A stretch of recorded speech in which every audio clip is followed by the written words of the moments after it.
A new report from the state auditor suggests many Vermont businesses may have been awarded too much money from last year's COVID-19 Economic Recovery Grant Program.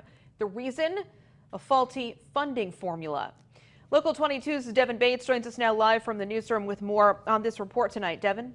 Yeah, Lauren, State Auditor Doug Hoffer believes the Agency of Commerce and Community Development was way off in estimating how much COVID-19 relief some Vermont businesses needed last year.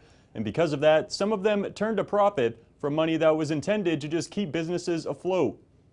I don't really begrudge the companies, they played by the rules, but if a lot of money went to firms that didn't need it or didn't have anywhere near the need of your company, which was struggling to just survive and come out of this in one piece, then money that went to those guys wasn't available for you. In an audit of 57 Vermont businesses, 2/3 were more profitable in 2020 than they were the previous year, partially due to money from the COVID-19 Economic Recovery Grant Program. Vermont's state auditor said the Agency of Commerce and Community Development's mistake was only accounting for revenue loss, without factoring in money some companies had already saved by cutting payroll and reducing overhead early on in the crisis. For the aggregate, for those 57 businesses, they reported $130 million of need.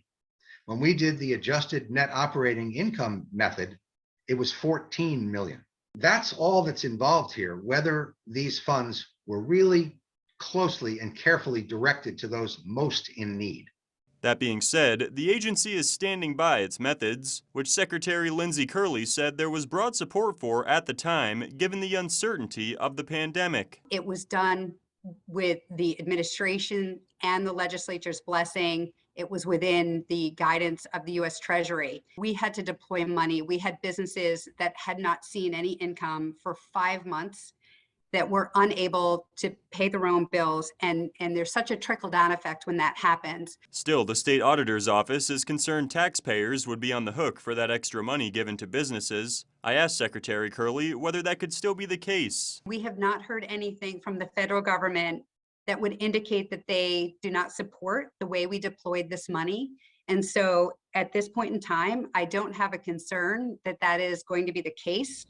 Now, Hoffer said state officials and the legislature need to know exactly how much Vermont could owe the federal government if the U.S. Treasury decides to reclaim those extra funds. Now, those businesses we've been talking about wouldn't have to pay anything because federal guidelines said as long as they followed the rules of the program, they'd be held harmless if there were issues later on. Live in the newsroom, Devin Bates, Local 22 News.